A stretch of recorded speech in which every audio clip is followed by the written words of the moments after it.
recently saw a video floating around the internet of a train full of ancient T-54B tanks, and there's speculation that they might be headed to Ukraine. It would be, by far, the oldest tank Russia could send. The only thing older would be the few World War II T-34s they keep around for parades. The first thing I wanted to know was just how many of these do they even still have in storage? How many could they possibly send to fight? But also, would they be of any use? They have, by today's standards, a tiny 100mm main gun, and even the oldest RPGs and ATGMs will rip straight through their armor with ease. But is there any other way they could be useful?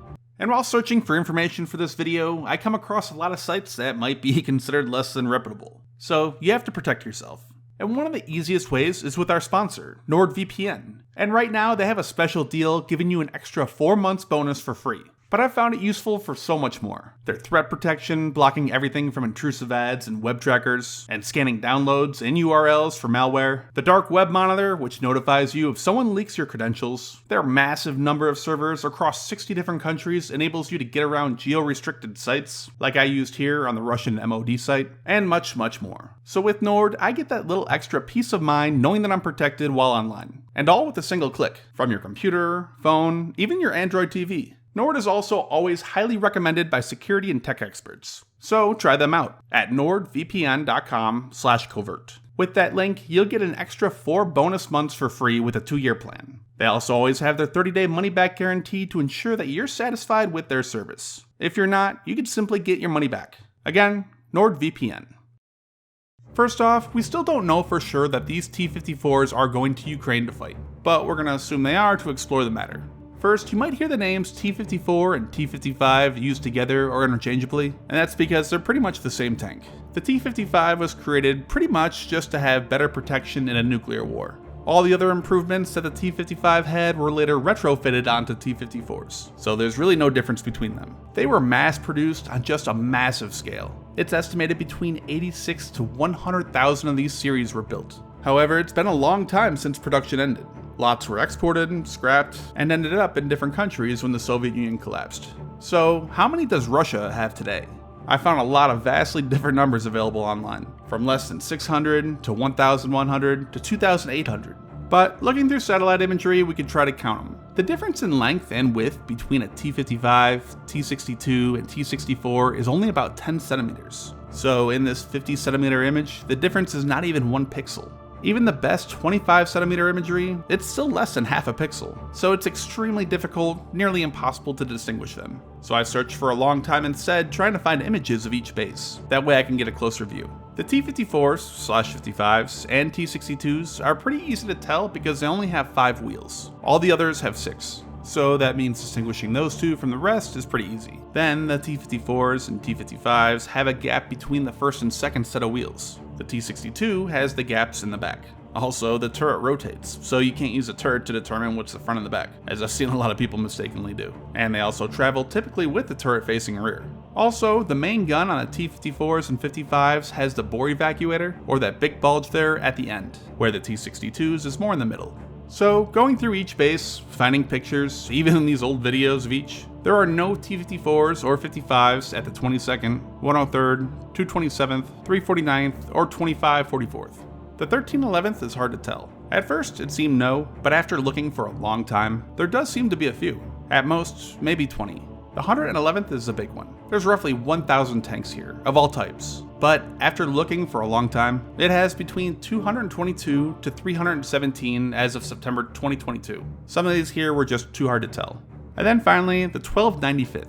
It has both of those T-62s and T-54s, so it does make it hard to tell. There are a lot of T-62s here. It did have T-54s back in 2010 that were in decent shape, but a ton of them have been destroyed in the meantime. There are still some though, between 79 and 142 back in June 2022.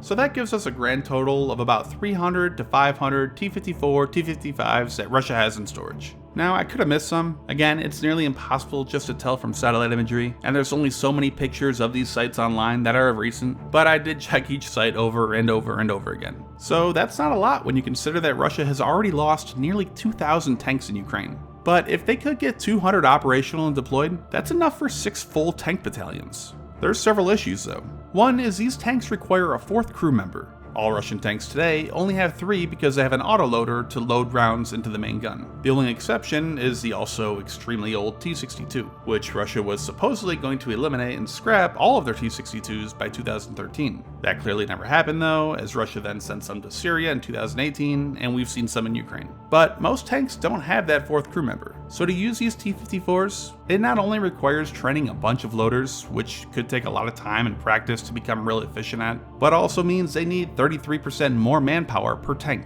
If they're able to activate 200 of these over time, for example, that's 800 crew members they'll need instead of 600. Also, its main gun is extremely old and obsolete. The T-54 and T-55's long life meant that they did eventually develop to fire an APF-SDS round, but the 3BM-25, made in 1978, is only able to penetrate an estimated 320mm of armor at 1 kilometer, which is way too little to destroy any modern battle tank. And its thin 200mm of frontal armor might as well be paper when it comes to modern ATGMs Ukraine is using. It's also slow, not very maneuverable, and has less range than many modern tanks. And things like spare and replacement parts might be in short supply and are also going to complicate logistics. And speaking of that, it's unknown how many of these 100mm rounds and what types of ammo Russia even has for these tanks. But if they could figure all that out, it would still be useful against lighter armored vehicles like APCs and IFVs that Ukraine is using, as well as for anti-infantry that are in buildings or light fortifications. It could be also used further back from the front line as artillery. It's not ideal, but if you don't have any artillery, it's better than nothing. Tanks have been used as artillery for a long time. The US even did it back in the Korean War. Plus, in a sense, Russia wouldn't be the first to use T-55 series tanks in Ukraine. Slovenia gave Ukraine 28 M55S tanks, which are just highly upgraded T-55s. And that's something we might see Russia do as well. They could be upgrading these tanks before they actually are deployed, just like they did with their T-62Ms, adding thermals, ERA, and more. So these T-54s are not worthless. They have some value and they can be used. However, it comes at a cost. Plus, Russia doesn't really have enough of them laying around to really make a big enough difference overall in Ukraine. It's more of just a crazy story to think that Russia might be using tanks first designed nearly 70 years ago.